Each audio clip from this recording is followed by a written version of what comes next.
everyone, this is Chandni Dinani welcoming you to Magnate Brains। और आज की video में हम डिस्कस करेंगे multiple choice questions of the next topic, जिसका इंट्रोडक्शन हम प्रीवियस वीडियो में ऑलरेडी पढ़ चुके हैं। But before we begin with this topic, let's just start this video on a motivational note, और वो है हम होंगे कामयाब। तो हम जितने भी एजुकेटर्स हैं ऑफ मैग्नेट ब्रेन्स, हम बात करें ओलंपियाड्स की या फिर हम बात करें किसी भी क्लास की, we all are trying our level best कि हम आपको जो भी रिस्पेक्टिव टॉपिक्स हैं उस पे रिक्वायर्ड वीडियोस प्रोवाइड करें, सो दैट आपकी प्रिपरेशन में कोई भी हिंड्रेंस ना आए। And also I am sure कि आप लोग भी अपना बेस्ट दे रहे हो by watching all the videos, and इस तरीके से आप अपने कॉन्सेप्ट्स क्लियर कर रहे हैं, क्वेश्चंस प्रैक्टिस कर रहे हैं। And when both of us are giving our 100%, then there is no one who can stop us from achieving the ultimate goal, और वो क्या है? That you score the best marks in your exams. So with this great motivational line जो भी बहुत valid है, which is हम होंगे कामयाब, लेट्स स्टार्ट टुडेज टॉपिक, जो कि होने वाला है मल्टीपल चॉइस क्वेश्चंस का डिस्कशन ऑन जम्बल्ड वर्ड्स। इसे आप किसी भी तरीके से पढ़ सकते हैं। You can call it sentence rearrangement, you can call it jumbled words, you can call it jumbled sentences, etcetera etcetera. Clear? और इस पे बेस्ड आज का जो वीडियो है, इसमें हम बहुत ही इंट्रोडक्टरी या बहुत ही बेसिक से क्वेश्चंस सॉल्व करेंगे, इसीलिए this is going to be the beginner level. Now this particular video is going to give you a glimpse, एक झलक मिलेगी आपको कि एग्जैक्टली किस तरीके के क्वेश्चंस यू कैन एक्सपेक्ट। बहुत ही आसान क्वेश्चंस आते हैं from this topic. It's just that हम अपना टाइम वेस्ट कर देते हैं ये फाइंड आउट करने में कि which will be the best sentence, and that is how आपको टाइम सेव करना है कि नहीं, ये डिसाइड करने वाले कुछ टॉपिक्स होते हैं और उनमें से एक जम्बल्ड वर्ड्स होंगे। Now you are very lucky because you get MCQs का format, multiple choice questions. So without wasting time on the question, आप सारे ऑप्शंस को एक बार पढ़ सकते हो, and the option which gives you the best meaning, like the most appropriate meaning, definitely you can go with that as your answer. So इसी तरीके से कुछ क्वेश्चंस हैं जो आज हम डिस्कस करेंगे। We will discuss total 30 MCQs, and या एक ही फॉर्मेट पर डिस्कस करेंगे हम, बिकॉज जो इंट्रोडक्शन वीडियो था प्रीवियस वीडियो, आई होप आप सबने देख लिया है वो, उसमें मैंने आपको दो टाइप के फॉर्मेट बताए थे। वन वॉज सीधे सीधे आपको सेंटेंसेस दे दिए जाएंगे and you have to choose the best answer. Second was you will get बहुत सारे डिफरेंट पार्ट्स, उन पार्ट्स का डिफरेंट डिफरेंट नाम होगा। It could be named as PQRS something like ABCD, कुछ भी लिख सकते हैं, 1 2 3 4, and you have to arrange the kind of जो भी पार्ट्स हैं उनको, एंड इन दी ऑप्शंस आपको यही मिलता है कि भैया what is the right sentence, like is it 1 2 3 4 4 3 2 1 2 1 3 4 etcetera etcetera, और इस तरीके से आपको पूरा सेंटेंस पढ़ना पड़ता है and you get the right one. तो इस तरीके से जो सेकंड फॉर्मेट है, we will try to solve उस टाइप के questions in the other level, that is either intermediate या फिर अचीवर्स में मैं आपको बता दूंगी। But for today we are only going to discuss the first format which is very basic, which is going to help you कि आपको sentences form करना आते हैं या नहीं, which is ultimately going to help the examiner to understand whether you know कि sentences कैसे meaningful बनाए जाते हैं। And this is how ये proper overview था। I hope आपको clear हो गया है why you need to focus on this topic, because you have to save your time in your exams. Clear? Okay. So the first question is going to be, देखो आपको जितने भी questions में जो particular जो इंडिकेशन या जो भी डायरेक्शन फॉलो करना है वो मैंने आपको सिर्फ फर्स्ट क्वेश्चन में दिया हुआ है, and this is going to be the same बाकी क्वेश्चंस में भी। सो पहला आपको जो चीज है वो पढ़ लेते हैं। करना क्या है? Very easy, arrange the jumbled words appropriately to form a meaningful sentence. तो जितने भी जम्बल्ड वर्ड्स हैं उनको आपको ऐसे अरेंज करना है जिससे एक प्रॉपर मीनिंगफुल सेंटेंस बन पाए, राइट? तो आपको जो बेसिकली यहाँ पर दिया जाता है फॉर्मेट वो बहुत आसान है। एक सेंटेंस को ब्रेक कर दिया जाता है डिफरेंट पार्ट्स में और उनकी पोजीशन भी चेंज कर दी जाती है, और इस तरीके से कुछ आपको मिल जाता है भी आपका question. And now you need to arrange ये जितने भी पार्ट्स हैं इनटू अ सेंटेंस जो बहुत मीनिंगफुल हो, जो बिल्कुल करेक्ट हो, ग्रामेटिकली भी और मीनिंग के टर्म्स में भी। अब यहाँ पर आपके पास दो तरीके हैं, या तो आप क्वेश्चन पढ़ के फिर उसका बनाओ, डिफरेंट डिफरेंट पार्ट्स को अरेंज करो, सेंटेंस बनाओ। अब ये काम करता है जब आपके पास नॉर्मल सब्जेक्टिव टाइप का पैटर्न हो, ना कि MCQs, राइट? बिकॉज MCQs में आपको ऑलरेडी सब अरेंजमेंट दिया हुआ है, यू जस्ट रीड इट और आप देख लो मीनिंग कहाँ पे अच्छा दिख रहा है। सो ये जो पर्टिकुलर पार्ट्स हैं इनको पढ़कर टाइम वेस्ट करने का कोई मतलब नहीं है, ट्रस्ट मी। अभी ऑप्शंस पढ़ना चाहिए आपको, एंड यू शुड अंडरस्टैंड कौन सा अच्छा मीनिंग दे रहा है। नाउ ऐसा होता तो नहीं है, बट व्हाट इफ अगर किसी ऑप्शन में आपको एक्स्ट्रा कुछ दे दिया जाए लिखकर जो कि इस पर्टिकुलर पार्ट में है ही नहीं, तो फिर आप उसको गलत एलिमिनेट कर सकते हो, गलत बता सकते हो। बट येस, अगर आप पहले ऑप्शंस पढ़ के ये पता कर लेते हो कौन सा सेंटेंस है जो सही मीनिंग दे रहा है, देन उसको टैली कर लो कि भैया कुछ एक्स्ट्रा तो नहीं है, and you will get your answer. ठीक है, तो सबसे पहले हम पढ़ते हैं ऑप्शंस को। Anything you need, make a list of town Monday and I will drive into. Anything you need, तुम्हें कुछ भी चाहिए, मेक अ लिस्ट। ओके, यहां तक सही लग रहा है, कुछ भी चाहिए, चलो लिस्ट बना लेना। Of town Monday, list town की बनानी है, मंडे ऐसा कुछ नहीं है ना। I will drive into, like I will drive into what, right. So इसीलिए यहां पर सबसे पहली बात तो लिस्ट ऑफ टाउन मंडे गड़बड़ है, and I will drive into भी सही मीनिंग नहीं दे रहा, तो आप इसको एलिमिनेट कर दो। बी है and I will drive into make a list of town Monday anything you need. अब यहां दिया and I will drive into, और फिर दिया हुआ है make a list of town Monday, तो यहाँ दो गड़बड़ है भैया। And I will drive into तब बोलोगे ना जब एंड के साथ कुछ आपने बिगनिंग में बोला हो, है ना, या फिर एटलीस्ट उतना तो कंप्लीट मीनिंग दे रहा हो। तो यहाँ पर कुछ तो एक्स्ट्रा लग ही रहा है एंड में, तो ये मीनिंग नहीं दे रहा। दूसरी बात वही चीज है, देखो लिस्ट ऑफ क्या, town Monday, list of town Monday क्या होगा, list of what ever you need उसका होगा, है ना। तो ऑप्शन बी पे एलिमिनेट कर दो। थर्ड है make a list of anything you need and I will drive into town Monday. भैया make a list of anything you need, आपको जो भी चाहिए उसकी लिस्ट बनाओ, and I will drive into town Monday, और फिर मैं टाउन में आऊंगा मंडे को। ठीक है, सही लग रहा है, लिस्ट बनाओ जो भी चीज चाहिए उसकी, और मैं मंडे को टाउन में आ जाऊंगा। So this is going to be something जो हाँ मीनिंगफुल लग रहा है। डी भी पढ़ लेते हैं, फिर टैली कर लेंगे। So make a list of town Monday anything you need and I will drive into. Make a list of town Monday क्या होता है, make a list of anything you need, right. तो ऑप्शन नंबर डी भी गड़बड़ है, correct. अब tally कर लो, make a list of anything कहीं दिया हुआ है क्या, मेक अ लिस्ट ऑफ दिया हुआ है, फिर एनीथिंग यू नीड भी पूरा दिया हुआ है, and I will drive into और टाउन मंडे। परफेक्ट, तो ना तो कुछ एक्स्ट्रा है, ना ही मीनिंग जो है वो ब्रेक हो रहा है, या मीनिंग है जो नहीं आ रहा है। सो परफेक्ट जो आपका ऑप्शन है वो ऑप्शन सी है। That's why this is going to act as the correct answer of the first question. ठीक है, अभी टाइम दे दे के समझेंगे ताकि एग्जाम्स में आप फटाफट से ऑप्शन पढ़कर मीनिंग देख लोगे भैया सही आ रहा है कि नहीं, and you get your answer. Clear? Okay, चलो सेकंड क्वेश्चन पे मूव करते हैं। The most famous symbols, memorials have been created for many years of ancient civilizations and they are often, ये क्वेश्चन है। अब बताओ पढ़ के कुछ हासिल हुआ मेरे को? नहीं, टाइम वेस्ट किया मैं, अपने कुछ सेकंड्स वेस्ट कर दिया, इसीलिए इधर पढ़ने से अच्छा सीधे ऑप्शंस पढ़ लेते हैं। सबसे पहले, of ancient civilizations memorials have been created for many years, the most famous symbols and they are often। चलो, अगर हम बिगनिंग में बोल भी दे कि हमको कोई दिक्कत नहीं है, ऑफ एंशिएंट सिविलाइजेशन बोल दिया, चलो ठीक है, memorials have been created for many years, the most famous symbols, यहाँ तक भी ठीक लग रहा है। बट ये क्या है, एंड दे आर ऑफन, क्या, what they are often, question तो आना चाहिए ना दिमाग में, and they are often what, so we are not getting any answer, इसीलिए ऑप्शन ए भी गड़बड़ है। बी पढ़ते हैं, the most famous symbols memorials, सबसे ज्यादा फेमस सिंबल्स क्या है, मेमोरियल्स, हैव बीन क्रिएटेड, ये बनाए गए हैं फॉर मेनी ईयर्स, बहुत सालों से बनाए गए हैं, of ancient civilisations and they are often. अच्छा, of ancient civilisations and they are often, फिर गड़बड़ लग रही है यहाँ पर। चलो, have been created for many years, of ancient civilisation क्या हो रहा है, वो भी गड़बड़। दूसरी बात, and they are often what, again incomplete, तो ऑप्शन बी भी हटा दो। Third is the most famous symbols of ancient civilisations. अच्छा, एंशिएंट सिविलाइजेशन के सबसे फेमस सिंबल्स में, and they are often memorials, again we are not getting the meaning, क्योंकि क्या बोल रहे हो आप, the most famous symbols of ancient civilisations. अच्छा ठीक है, and they are often what, they are often memorials, ऐसे थोड़ी बोलेंगे, मतलब मेमोरियल्स आर मेमोरियल्स, जो सिंबल होगा it is going to act as that only. अगर यहाँ मॉन्यूमेंट्स होता तो मॉन्यूमेंट्स होता, यहाँ पे कुछ और होता, कोई टार की बात हो रही होती तो टार होता। दे आर ऑफन मेमोरियल्स क्या है, चलो ठीक है, have been created for many years. D पढ़ते हैं, memorials have been created for many years, memorials बहुत सालों से बनाए जा रहे हैं, and they are often the most famous symbols of ancient civilisation. Wow, and ये अक्सर एंशिएंट सिविलाइजेशन के सबसे फेमस सिंबल्स होते हैं।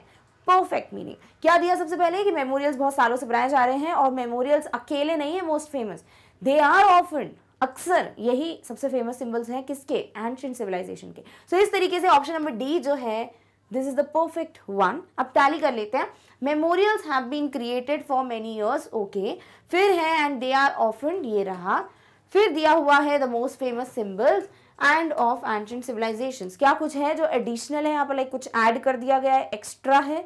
नहीं, everything is as per the question and also this is giving you the best meaning. इसी तरीके से आपका जो आंसर है वो क्या होगा भाई, option number D.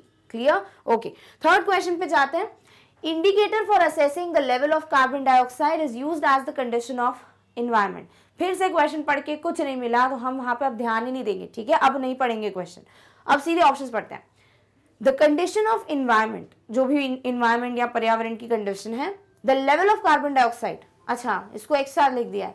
The condition of environment, the level of carbon dioxide is used as indicator for assessing what. Assessing what नहीं पता चल रहा ना इस सेंटेंस में, सो ये गड़बड़ है कि भैया कुछ भी आगे तो दिया जाता ना, is used as indicator of. Also the condition of environment के बाद कोई पंचुएशन तो आता कुछ भी नहीं है, सो ये भी गड़बड़ लग रही है. तो ऑप्शन ए तो गया.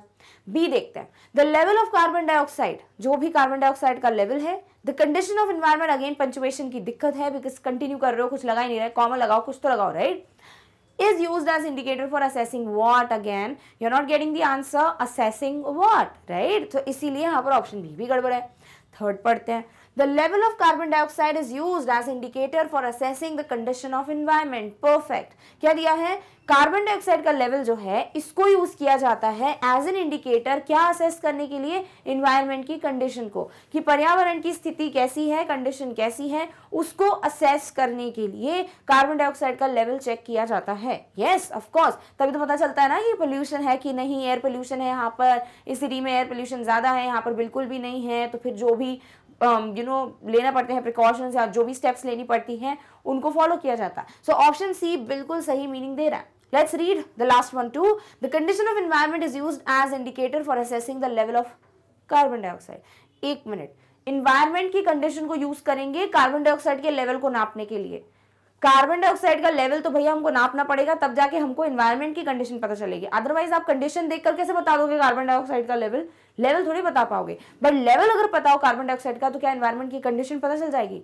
बिल्कुल पता चल जाएगी. इसीलिए ऑप्शन सी और डी बहुत क्लोज ऑप्शंस हैं, but when you understand the meaning आपको ऑप्शन सी में सही एक प्रैक्टिकल मीनिंग, लॉजिकल मीनिंग दिख रहा है ना? तो ऑप्शन नंबर सी जो है ये आपका सही आंसर होगा. डी भी एलिमिनेट हो गया. टैली भी कर ही लेते हैं. So the level of carbon dioxide दिया हुआ है, इज यूज्ड एज भी दिया है, indicator for assessing is also given, the condition of environment is also given. So this is how. Tally भी कर लिया, वो भी परफेक्ट है, कुछ एक्स्ट्रा नहीं है, एंड मीनिंग भी बिल्कुल परफेक्ट मिल रहा है. डन. ओके, फोर्थ पे आते हैं. इन मेमोरी पढ़ना है क्या? नहीं पढ़ना, ऑप्शन पढ़ेंगे, ठीक है? तो क्वेश्चन नहीं पढ़ेंगे. Okay. The beautiful monument was build in 1600 by an emperor in memory of his mother. The beautiful monument, अच्छा ठीक है, कोई प्यारा सा कोई मॉन्यूमेंट है, उसको बनाया गया था 1600 में एक एम्परर के द्वारा.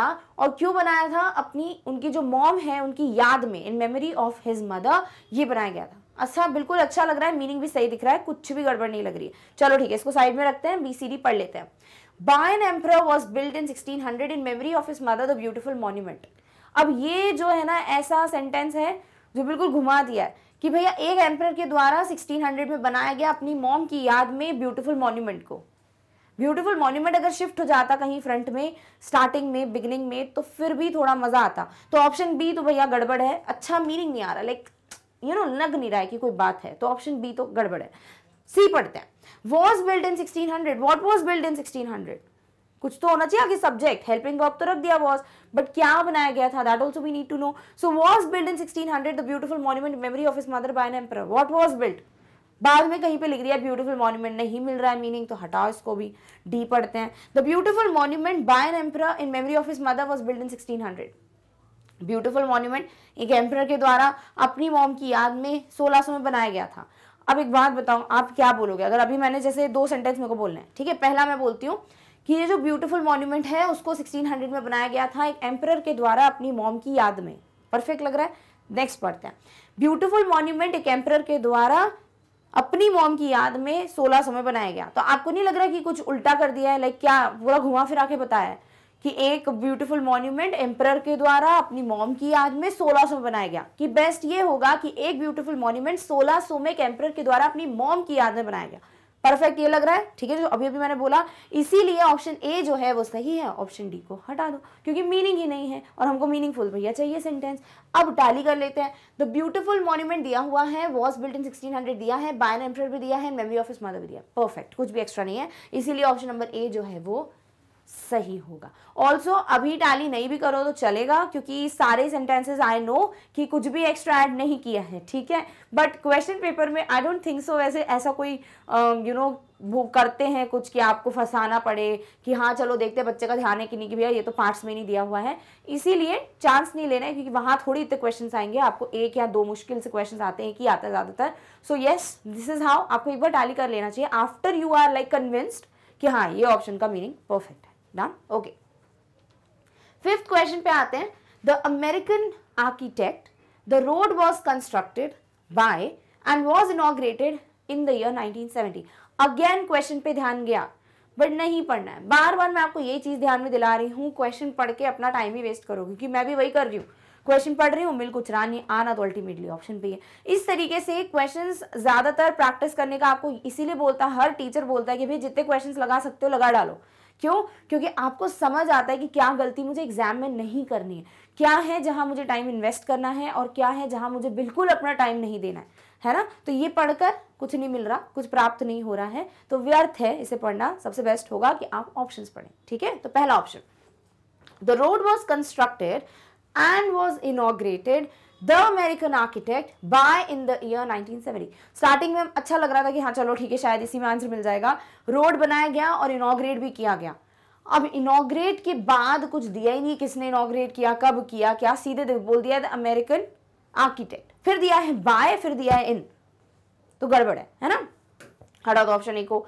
बी पढ़ते हैं, the American architect by the road, American architect by the road, road के द्वारा, वॉज कंस्ट्रक्टेड, रोड के द्वारा अमेरिकन आर्किटेक्ट को कंस्ट्रक्ट करेंगे, हैं आर्किटेक्ट थोड़ी कंस्ट्रक्ट करते हैं, आर्किटेक्ट कंस्ट्रक्ट करता है, तो ऑप्शन बी भी गलत है।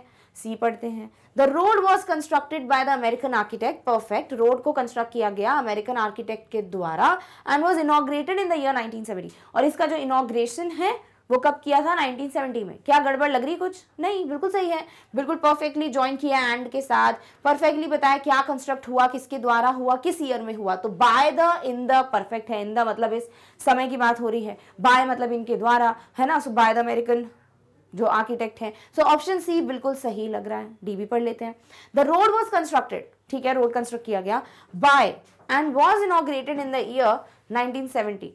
बाय हुम नहीं बताया गया ना, बाय हुम, अमेरिकन आर्किटेक्ट को बिल्कुल एंड में प्लेस कर दिया, तो ये सेंटेंस यहाँ गड़बड़ हो गया, तो ऑप्शन डी को भी एलिमिनेट कर दो। सो सबसे अच्छे से आंसर कहाँ मिल रहा है आपको, ऑप्शन नंबर सी में मिल रहा है। So go with this as your answer if you want. Let's just tally this. The road was constructed दिया हुआ है, बाय दिया है, द अमेरिकन आर्किटेक्ट दिया हुआ है, and was inaugurated in the year 1970। Everything is given, nothing is extra, correct. So इस तरीके से ऑप्शन सी जो है ये आपका मीनिंगफुल सेंटेंस दे रहा है। अभी तक 5 क्वेश्चंस हुए हैं, but I hope you got this particular thing very clear in your mind कि क्वेश्चंस टफ नहीं है इस टॉपिक पे। इट्स जस्ट दैट आपका टाइम जो है वो यहाँ पर वेस्ट करा सकता है क्वेश्चन, और शायद आप इस टाइम को सेव कर कर आगे वाले क्वेश्चंस में लगा सकते हो जहां थोड़ा दिमाग की जरूरत पड़ती है ना। यहाँ तो भैया आप पढ़ते से ही समझ जाना चाहिए आपको, बट ये तभी आएगी चीज आपके दिमाग में जब आप प्रैक्टिस करोगे, लगा डालोगे 500, 600, 1000 क्वेश्चन, उसके बाद तो आपके लिए बड़ा आसान सी चीज हो जाएगी, ठीक है। ओके चलो 6th क्वेश्चन पे आते हैं।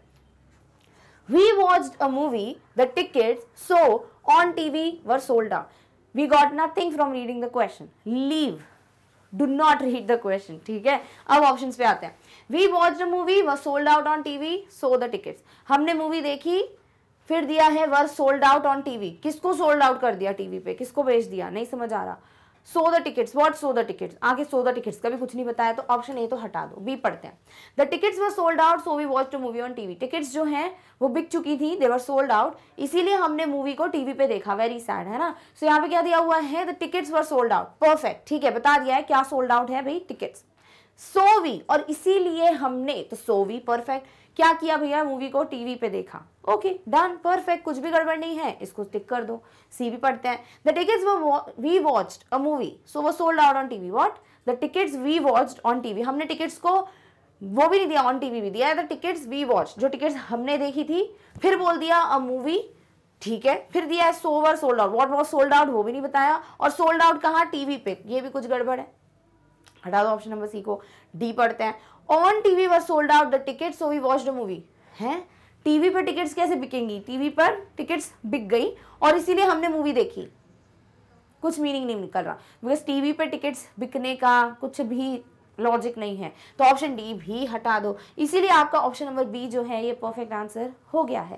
टैली कर लो चाहिए तो, द टिकट्स दिया है, वर दिया है, सोल्ड आउट लास्ट में दिया हुआ है, so we watched a movie on TV, perfect, everything is given, बिल्कुल सही सही है, इसीलिए आपका आंसर ऑप्शन नंबर बी हो जाएगा। डन, ओके, चलो नेक्स्ट मूव करते हैं। नेक्स्ट आ जाते हैं ऑप्शन ए पे, आई would have pass the exam but I didn't study enough. मैंने भले एग्जाम पास कर लिया है, I would have pass exam, but मैंने ज्यादा पढ़ाई नहीं की थी। ठीक है, मीन सही मिल रहा है, इसको रखते हैं, बी पढ़ते हैं। Pass the exam but I didn't study enough, I would have, exam pass कर लिया बट मैंने ज्यादा पढ़ा नहीं था, I would have what, question mark, right. तो आई वुड हैव का आंसर मिल नहीं रहा है, so this is a wrong option. Next है, I would have but I didn't study enough, pass the exam, I would have but I did not study enough, pass the exam. चलो अभी तक इधर enough तक फिर भी थोड़ा सही लग रहा था कि मैं कर लेता, आई वुड हैव, बट मैंने पढ़ाई नहीं की, फिर क्या आगे, क्या pass the exam what. So again यहाँ पर मीनिंग नहीं मिल रहा है, हटा दो ऑप्शन सी को। डी पे आते हैं, आई would have but pass the exam I didn't study enough, I would have, मैं कर लेता, but pass the exam, I would have, क्या पास द एग्जाम बोल तो रहे हो, फिर बट पास द एग्जाम का क्या मतलब है यहाँ पे, तो इसीलिए ये भी गड़बड़ है। यानी सीधे सीधे हमको जो मीनिंग मिला था ऑप्शन ए में यही बेस्ट था और यही आपका परफेक्ट सेंटेंस है, चाहो तो टैली कर लेते हैं। आई would have pass the exam but I didn't study enough, perfect, कि भैया मैंने भले एग्जाम पास कर लिया है बट मैंने इतनी पढ़ाई नहीं की थी, तो भैया किस्मत अच्छी थी, मैं पास हो गया, ये बोलना चाह रहे हैं। ठीक है, सो ऑप्शन ए जो है वो आपका परफेक्ट आंसर हो गया। 8th पे आते हैं। 8th question is, he does not like the bike, he is foolish yet he bought it anyway. अब यहाँ पे क्या दिया हुआ है कि उसको बाइक अच्छी नहीं लगी, he does not like the bike, he is foolish, वो बेवकूफ है, yet he bought it anyway. Just a second, he doesn't like the bike तक चलो ठीक है, ही इज फूलिश भी ठीक है, मतलब वो बेवकूफ है फिर भी उसने बाइक खरीद ली, वो बेवकूफ है तभी तो खरीदी। तो यहाँ पर मीनिंग जो है ये ही इज फूलिश कहीं और प्लेस करना चाहिए था, तब ये मीनिंग थोड़ा एक साथ जुड़ के अच्छा आ जाता। तो ऑप्शन ए हटा दो, बी पढ़ते हैं। ही इज फूलिश, वो बेवकूफ है, yet he bought it anyway, he doesn't like the bike, वो फूलिश है फिर भी उसने खरीदा, क्या खरीदा, it anyway, he doesn't like the bike, like what, उसने क्या खरीदा वो पहले बताना चाहिए था ना, it is what, like it should describe कोई सब्जेक्ट, तो यहाँ पर वो सब्जेक्ट था ही नहीं, तो इसलिए ऑप्शन बी भी गड़बड़ है। सी पढ़ते हैं, ही is foolish, he doesn't like the bike yet he bought it anyway। अच्छा ठीक है, वो फूलिश है, डन, उसको बाइक अच्छी नहीं लगी, yet he bought it, what it, bike. अब सही लिंक हो रहा है ना, है ना। तो ये इट किसकी बात कर रहा है, बाइक की, वो हमको पता चल गया यहाँ पे, इसलिए ऑप्शन नंबर सी जो है ये परफेक्ट हो जाएगा। डी पढ़ते हैं, he does not like, he is foolish the bike yet he bought it anyway। उसको नहीं अच्छा लगा, क्या नहीं अच्छा लगा, he is foolish, दैट होता तो चलो समझ आता कि उसको ये अच्छा नहीं लगता कि वो फूलिश है ना। So he doesn't like, he is foolish, यहाँ पे गड़बड़ है। The bike what, yet he bought it anyway, तो द बाइक यहाँ पर किसी से तो जुड़ा होना चाहिए ना। अब डोंट बी लाइक, हाँ अभी तो इट फिर भी बता रहा ना बाइक को, बट बाइक से रिलेटेड कुछ थोड़ी पता चल रहा है, इसलिए ऑप्शन नंबर डी भी गड़बड़ है। सही मीनिंग है ऑप्शन नंबर सी जो हम पहले ही समझ गए थे। तो ए, बी और डी में बिकॉज जो मीनिंग है वो प्रॉपर नहीं है, इट इज नॉट लॉजिकल, इसीलिए हम इन सबको एलिमिनेट कर देंगे and you get the right meaning in option C. So this is your perfect answer. Done, okay, tally करने की वैसे जरूरत है नहीं, देख लेते हैं फिर भी। ही is foolish, he doesn't like the bike yet he bought it anyway, कुछ भी एक्स्ट्रा नहीं है। नेक्स्ट आते हैं 9th क्वेश्चन पे, or I will have a week in India or my hometown for 3 days, or I will go to, like और हम बोलते हैं या तो फिर मैं जाऊंगा, है ना, तो या फिर इसके पहले ऑप्शन आना चाहिए था ना, भैया ऐसा करूंगा या फिर ऐसा करूंगा, आप ऐसे बोलोगे, ऐसे थोड़ी या फिर मैं ये कर लूंगा, पहले बताओ तो सही किसके एक तरीके से बोल सकते हैं कंपैरिजन में आप ऑप्शन दे रहे हो, तो इसीलिए ऑप्शन ए तो गड़बड़ है। बी पढ़ते हैं, I will have a week 3 days in India, है मेरे पास एक हफ्ता 3 दिन, एंड होता तो शायद समझ आता कि एक हफ्ता और 3 दिन बोल रहे हो, बट वो भी गड़बड़ है। तो आई हैव अ वीक और फिर उसके बाद 3 days, ये एक साथ लिंक करके पढ़ रहे हो, बिल्कुल सही मीनिंग नहीं मिल रहा है। I will have a week 3 days in India, है ना। थर्ड पढ़ते हैं, I will have a week in India, मेरे पास एक हफ्ता रहेगा इंडिया में, और I will go to my home town for 3 days। I will have a week in India, okay, और I will go to my home town for 3 days। मेरे पास या तो इंडिया में एक हफ्ता होगा या फिर मैं अपने होम टाउन में चला जाऊंगा 3 दिन के लिए। सही मिल रहा है, बिल्कुल सही मीनिंग है। इंडिया में या तो एक हफ्ता नहीं हुआ तो भैया 3 दिन के लिए मैं अपने होम टाउन तो चला ही जाऊंगा। तो ऑप्शन सी सही है, डी पढ़ते हैं। I will have a week my home town for 3 days in India और I will go to what. I will go to, इतना भी मत ढूंढो कि यहाँ पर क्या गड़बड़ है, नेक्स्ट ही देख लो ना। और I will go to what नहीं पता चल रहा, तो ये फिल इन द ब्लैंक वाला सिचुएशन आ गया, लाइक व्हाट क्वेश्चन मार्क है, इसीलिए ऑप्शन नंबर डी भी गड़बड़ है। सो आपका जो आंसर है वो ऑप्शन नंबर सी है। टैली कर लेते हैं। I will have a week in India last में दिया हुआ है, और I will go to my home town for 3 days, सब कुछ दिया हुआ है, कुछ भी एक्स्ट्रा नहीं है। सो आंसर क्या हो जाना चाहिए, option number C. Easy, okay. 10th पे आते हैं। Our car broke down, took a taxi, so we. There is no need to read the question. Again, we made a mistake. तो नहीं पढ़ने का है क्वेश्चन, ऑप्शन पढ़ते हैं। Our car took a taxi, broke down, so we. हमारी car ने taxi ले ली, कार का को टैक्सी लेगी, हम लेंगे ना टैक्सी, तो इसीलिए ऑप्शन नंबर 1 गड़बड़ है। Next, Our car broke down, हमारी कार खराब हो गई, so we took a taxi, इसीलिए हमने टैक्सी ली। ठीक है, परफेक्ट। सो के साथ आपने बता दिया पहले रीजन, ये रीजन है हमारी कार खराब हो गई, इससे लिए क्या किया भाई, हमने ये एक्शन लिया, we took a taxi. Perfect, सही मीनिंग है, तो ऑप्शन बी लगा दो टिक। सी पे आते हैं। Took a taxi, our car broke down, so we. Taxi ली, कार खराब हो गई, so we, what so we. और पहली बात, हमने टैक्सी ली, कार खराब हो गई, कार खराब हुई इसीलिए टैक्सी ली, तो ऑप्शन सी भी गड़बड़ है, डी पढ़ते हैं। Broke down our car, so we took a taxi. Car हमने ब्रेक कर दी, broke down our car, so we took a taxi. We broke down होता तो भी समझ आता है ना, तो ऑप्शन डी भी गड़बड़ है, इनकम्प्लीट है। सो ऑप्शन नंबर बी ही है जो कंप्लीट है, सेंसिबल है, बहुत सही मीनिंग दे रहा है, इसलिए आपका आंसर जो है वो ऑप्शन नंबर बी हो जाएगा। टैली करते हैं फटाफट से। Our car broke down, so we took a taxi. So easy, right. So बहुत ही आसान सा सेंटेंस है। इतने आसान क्वेश्चंस प्रैक्टिस करने के लिए बहुत अच्छी चीज़ है, क्योंकि इसी से आप नेक्स्ट स्टेप पे चढ़ पाओगे। पहले ही आप 2-3 स्टेप्स छोड़कर सीधे चौथी 5वीं स्टेप पे पैर रखोगे, गिरोगे, राइट। सो वही चीज़ है कि ये बिगनर लेवल जो है आपको अपना जो एक कॉन्सेप्ट है, जो एक फाउंडेशन है, उसको स्ट्रॉन्ग करने में बहुत हेल्प करता है। So this is how beginner level के क्वेश्चन ईजी लग रहे हैं, बट दिस इज समथिंग जो कुछ बच्चों को शायद ऐसा भी लग रहा होगा कि अरे बड़े टफ है, और बल्कि इंटरमीडिएट अचीवर्स जो है इससे भी टफ होगा, है ना। सो आई होप ये क्लियर है, बेसिक्स क्लियर है। 10 क्वेश्चन में इतना तो पता चल गया होगा कि वेयर डू यू स्टैंड, अगर इस टॉपिक से आप लिंक करते हैं अपनी प्रेपरेशन को, तो डन, ओके। 11th है। I can not criticise for he is my brother him. मैं क्रिटिसाइज नहीं कर सकता फॉर, क्योंकि वो मेरा भाई है, और हिम क्या, आगे कुछ तो बोलना पड़ेगा ना, ब्रदर हिम के बाद कुछ तो गड़बड़ है, तो भैया हटा दो इसको, बी पढ़ते हैं। For I can not criticise my brother for he is. For 2 बार दिया है, क्या यहाँ पे फॉर 2 बार है, देख लो ऊपर। सबसे पहले तो वही चीज गड़बड़ है, यहाँ एक्स्ट्रा है। दूसरी बात, यहाँ पर आपको कुछ भी मीनिंग मिल नहीं रहा है, क्योंकि मैं क्रिटिसाइज नहीं कर सकता मेरा भाई, क्योंकि ही इज व्हाट, है ना, तो अगेन ये गड़बड़ है। सी पढ़ते हैं। ही इज माई ब्रदर, वो मेरा भाई है, for he is I can not criticise him, वो मेरा भाई है क्योंकि ही इज, क्योंकि वो है, and I can not criticise, and भी नहीं लिखा, मैं बोल रही हूँ, तो I can not criticise him for what, तो ये भी गड़बड़ है, यानी डी ही सही होना चाहिए। डी है, I can not criticise him for he is my brother, मैं उसको क्रिटिसाइज नहीं कर सकता क्योंकि वो मेरा भाई है। ठीक है भैया, मेरा भाई इसलिए क्रिटिसाइज नहीं कर सकता, मतलब ये वो उनका पर्सपेक्टिव है, भाई हो, कोई फ्रेंड हो, कुछ भी हो, if you feel something is wrong you should speak about it. But यहाँ पर सिर्फ एक सेंटेंस है, तो हम ऑप्शन डी को टिक करेंगे। और देख लो यहाँ पर कुछ एक्स्ट्रा तो नहीं है, I can not criticise him for he is my brother, बिल्कुल नहीं है। इसीलिए मैं बोलती हूँ कि डेफिनेटली आपको यहाँ पे हर ऑप्शन में चेक करने की जरूरत नहीं है कुछ एक्स्ट्रा है कि नहीं। मैंने आपको इसीलिए बोला पहले एक आंसर ढूंढ लो, मतलब एक मीनिंगफुल सेंटेंस ढूंढ लो, फिर टैली कर लो, वो बेस्ट रहता है। पहले ही टैली करते रहोगे टाइम वेस्ट करोगे, और वही हमको नहीं करना है। सो इस तरीके से ऑप्शन नंबर डी जो है यही है जो एक सही मीनिंग प्रोवाइड कर रहा है। Other options are not meaningful and they are like using different words जो कि दिए भी नहीं है क्वेश्चन में। Done, okay. 12th है, there are no nor, is there any fruits in the fridge, vegetable in the kitchen, कुछ भी मीनिंग आ रहा है। देयर आर नो, फिर दिया हुआ है नॉर, नो और नॉर एक साथ कुछ मीनिंग नहीं आ रहा, नंबर 1।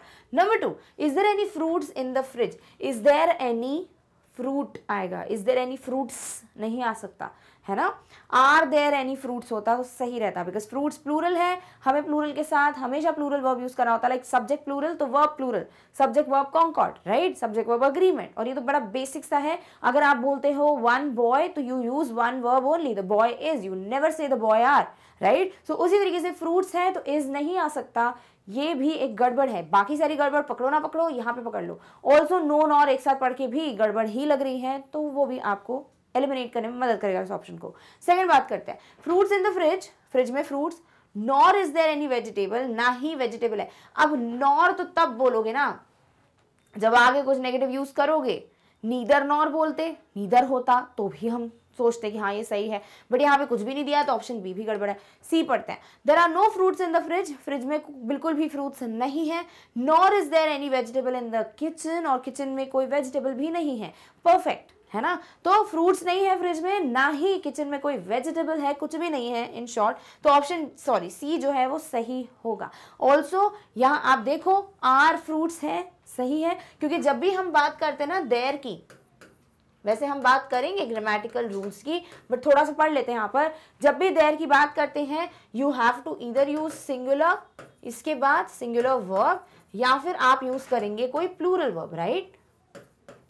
अब एक बात है कि आप क्या यूज करें देयर के बाद, आप देयर इज भी बोलते हो, देयर आर भी बोलते हो, भाई कैसे पता लगाएं हम, जो इज और आर के आगे सब्जेक्ट दिया है उससे पता लगाओ। जैसे अगर आपके पास दो ऑप्शंस हैं, यू हैव वन ऑप्शन यहीं से उठा लेते हैं, फ्रूट्स, और आपके पास फिर है एक ऑप्शन वेजिटेबल। अब एक बात बताओ, फ्रूट्स क्या है, प्लूरल है, तो वर्ब भी प्लूरल होगा, प्लूरल होगा तो देयर आर किसके साथ, फ्रूट्स के साथ, देयर आर फ्रूट्स। नेक्स्ट यहाँ वेजिटेबल है, सिंगुलर है, वर्ब क्या होगी, सिंगुलर, तो आप लिख दोगे there is a vegetable, right. So you can't say there are vegetable and you can't say there is fruits, दोनों गड़बड़ है। So just have this thing in mind, जब भी आपको देयर है ये सब यूज करना होता है एंड यू डोंट नो कि हम सिंगुलर वर्ब यूज करें या प्लूरल, आगे का पढ़ लो कि बात किसकी हो रही है and accordingly place your verb. So इस तरीके से there are no fruits perfect है, देयर इज होता तो गड़बड़ होती, तो ऑप्शन सी सही है। डी पढ़ते हैं, there are no fruits in the fridge, vegetable in the kitchen, nor is there any what, nor is there any what आगे नहीं बताया है ना, तो ये थोड़ा आगे शिफ्ट कर दिया है नॉर को, बेस्ट ऑप्शन नंबर सी है। टैली करना है, कर लेते हैं, there are no fruits in the fridge, nor is there any vegetable in the kitchen, ठीक है, तो आंसर आपका क्या हो गया है, ऑप्शन नंबर सी। नेक्स्ट बात करते हैं क्वेश्चन 13 की। 13 में दिया हुआ है, the injury was really bad yet he refused to see a doctor. Injury बहुत खराब थी, यानी जो चोट लगी थी वो बहुत ज्यादा सीरियस थी, फिर भी yet he refuse to see the doctor. अब सी अ डॉक्टर का मतलब क्या होता है कि डॉक्टर के पास जाकर अपना इलाज करवाना, to get treated by a doctor is also something जिसे हम टू सी अ डॉक्टर बोलते हैं इंग्लिश, ठीक है। So the injury was really bad, injury बहुत खराब थी, लाइक चोट बहुत ज्यादा सीरियस थी, बट फिर भी उसने मना कर दिया कि मैं डॉक्टर के पास नहीं जाऊंगा। सही मीनिंग मिल रहा है, कुछ भी गड़बड़ नहीं है, इसको रख लो यहाँ पे, बी पढ़ते हैं। The injury yet he was really bad, see a doctor, refuse to, कुछ भी दिया हुआ है, मतलब जम्बल्ड था उसको उतना ही जम्बल्ड रखा हुआ है। द इंजरी चोट, फिर भी बहुत खराब थी, सी अ डॉक्टर, रिफ्यूज टू, कोई मीनिंग ही नहीं निकल रहा, ऑप्शन बी हटा दो, सी पढ़ते हैं। Refuse to see a doctor, the injury was really bad yet he, doctor को मना कर दिया दिखाने से, इंजरी बहुत ज्यादा सीरियस थी, येट ही, फिर भी क्या, फिर भी व्हाट, आगे नहीं दिया कुछ, तो सी हटाओ, डी पढ़ते हैं। Yet he refuse to see a doctor, the injury was really bad, फिर भी उसने रिफ्यूज किया डॉक्टर के पास जाने के लिए और इंजरी बहुत खराब थी, फिर भी उसने रिफ्यूज किया, इंजरी बहुत खराब थी, इसका कोई मीनिंग नहीं निकल रहा, इसीलिए ऑप्शन नंबर डी भी गड़बड़ है और आपका आंसर जो है वो सीधे सीधे ऑप्शन ए में ही मिल रहा था और वही सही है। टैली करते हैं, the injury was really bad yet he refuse to see a doctor, perfect, done, okay. 14th है, wait until next month, should they take the action now और should they wait until next month, ठीक है, अगले महीने तक wait करें क्या, ऐसा ही पूछ रहा है क्वेश्चन है, क्योंकि should they take the action now, अभी एक्शन ले, और शुड दे, देखो सबसे पहली बात तो यहां पर शुड से क्वेश्चन स्टार्ट हो रहा है और क्वेश्चन मार्क दे दिया है वहां वेट के साथ, पंचुएशन की दिक्कत है ना, so you have to place question mark जहां क्वेश्चन का कुछ मीनिंग तो निकल रहा हो। हमने कई लाइक टेंस में आप पढ़ते भी हैं वैसे भी, और नहीं भी पढ़ा है तो बता देती हूँ, जब हम क्वेश्चन बनाते हैं इंटरोगेटिव बनाते हैं, हमारा बेसिकली यहाँ पे ऐसा होता है कि सब्जेक्ट हमारे पास होता है, वर्ब हमारे पास होता है ऑब्जेक्ट, ठीक है, और आप यहाँ फुल स्टॉप लगाते हो because this is normal sentence. अब यहाँ ऐसा होता है कि कई सेंटेंसेस में आपको subject, helping verb, main verb और ऑप्शन लिखना पड़ता है ना। जैसे हेल्पिंग वर्ब क्या हो जाते हैं, इज एम आर कोई ले लेते हैं, जैसे सब्जेक्ट उठा लेते हैं हम राहुल को, हेल्पिंग वर्ब उठा लेते हैं इज, मेन वर्ब उठा लेते हैं डांसिंग, डांस कर रहा है, ठीक है, और ऑब्जेक्ट उठा लेते हैं वेरी वेल, लाइक ऑब्जेक्ट बोल लो या अदर पार्ट ऑफ सेंटेंस बोल लो, ठीक है, वेरी वेल, डन। अब आपको बनाना है क्वेश्चन इसका। तो जब भी हम क्वेश्चन बनाते हैं हम हेल्पिंग वर्ब को शिफ्ट करते हैं सब्जेक्ट के आगे और आखिरी में हम लगा देते हैं क्वेश्चन मार्क। क्या करते हैं, हेल्पिंग वर्ब को हम सब्जेक्ट के पहले शिफ्ट करते हैं, आखिरी में क्वेश्चन मार्क लगाते हैं। अब इस सेंटेंस का क्वेश्चन बनाए तो कैसे बनाओगे, इसको बस यहाँ शिफ्ट कर दो और यहाँ पर क्वेश्चन मार्क लगा दो, बन गया आपका क्वेश्चन। कैसे बनेगा, अभी मैं इसको यहीं रब कर देती हूँ। तो आप क्या करोगे, आप इस लिखोगे आगे और आगे लिख दोगे राहुल, यानी जो सब्जेक्ट था, और क्वेश्चन मार्क लगा दिया, is Rahul dancing very well, क्या राहुल बहुत अच्छे से डांस कर रहा है, ठीक है। तो उसी तरीके से आप जब यहाँ कुछ शुड का लिख रहे हो, जैसे यहाँ पे हमें लिखना चाहिए राहुल शुड डांस वेल, ठीक है, राहुल शुड डांस वेल, भैया क्योंकि हमने बहुत उसको डांस क्लासेस में भेजा है तो उसको अच्छे से डांस करना चाहिए, ठीक है। अब आप क्वेश्चन बनाओगे, शुड को यहाँ शिफ्ट कर दोगे और आपका बन जाएगा क्वेश्चन शुड राहुल, और यहाँ आप लिखोगे डांस वेल क्वेश्चन मार्क, ठीक है, क्या क्वेश्चन मार्क है। सो ये बन गया आपका क्वेश्चन मार्क, है ना। सो क्या बना, should Rahul blank what ever. तो यहाँ जब शुड का यूज कर रहे हो तो क्वेश्चन मार्क वहां लगाओ ना, उधर क्यों लगाए। तो पहली हिंट तो यही मिल जाती है, जिससे आपका ऑप्शन ए जो है यही गलत हो जाता है। बी पे आते हैं, should they take the action now और should they wait until next month. देखो शुड क्या यूज किया है, क्वेश्चन मार्क अब लग रहा है सही मंथ के पास बाद में, है ना। सो पढ़ लेते हैं, अभी एक्शन लेना चाहिए या फिर अगले महीने तक वेट करना चाहिए। क्या सही मीनिंग मिल रहा है, बिल्कुल सही मिल रहा है, तो ऑप्शन बी तो सही है। सी पे आते हैं, शुड दे टेक और should they the action now, should they take और should they the action, what is should they the action, कुछ भी है ना, तो ऑप्शन सी गड़बड़ है। फिर आते हैं डी पे, और शुड दे वेट। अब और तो तब आप बोलोगे ना जब आपने आगे कोई ऑप्शन दिया हो, या तो ये कर ले या फिर ये कर ले, आपने पहले या फिर बता दिया, ऑप्शन दिया ही नहीं, तो इसीलिए भी ऑप्शन डी गड़बड़ है। यानी सिर्फ एक ही आंसर सही था, वो क्या है, ऑप्शन नंबर बी, जो हम पहले ही समझ चुके हैं। इस तरीके से आपको जब क्वेश्चन बनाना होता है ना, यही फंडा होता है, आप बस हेल्पिंग वर्ब को आगे शिफ्ट करते हो और आपके पास आगे लगाना होता है लास्ट में question mark, and you get your interrogative यानी क्वेश्चन वाले सेंटेंसेस। और वही चीज यहाँ आपको ऑप्शन ए में मदद कर रही थी, ठीक है। So answer is option B. कर लेते फटाफट से टैली, शुड दे टेक, ठीक है, एक्शन नाउ, और शुड दे, फिर दिया हुआ है wait until next month, perfect, ठीक है। ऑलराइट, चलो नेक्स्ट में मूव करते हैं, which is the 15th question. Next question में आज ऑप्शन है that says our train left and we arrived in Delhi early Jaipur on schedule. अब यहाँ पर देखो लास्ट में कॉमा लगाया हुआ है, बिकॉज ऑब्वियसली यहाँ स्केड्यूल के साथ कॉमा है, ठीक है। एक तो वो चीज है जो इसको गलत बनाती है, बिकॉज कॉमा है तो आगे कुछ कंटिन्यू करना पड़ेगा आपको, it's a pause, it's not a stop, right. Secondly अगर मीनिंग लेते हैं, क्या बोल रहा है वो, आर ट्रेन लेफ्ट, हमारी ट्रेन जो है वो जा चुकी थी, लाइक मतलब लेफ्ट इन द सेंस वो उस वक्त निकल चुकी थी, and we arrived in Delhi early, और हम दिल्ली में जल्दी पहुंच गए, जयपुर ऑन स्केड्यूल। अच्छा, अभी दिल्ली की बात हो रही थी, फिर आप जयपुर की बात कर रहे हो, तो ये थोड़ा it's not properly match, it's like miss match, तो ऑप्शन ए जो है वो गड़बड़ है। बी की बात करते हैं, in Delhi early our train left, Jaipur on schedule and we arrived. Again यहाँ पर बहुत ज्यादा हॉच पॉच है, in Delhi early our train left, ठीक है, और फिर Jaipur on schedule and we arrived, तो लिंक्ड नहीं है कुछ, तो दिस इज ऑल्सो गड़बड़।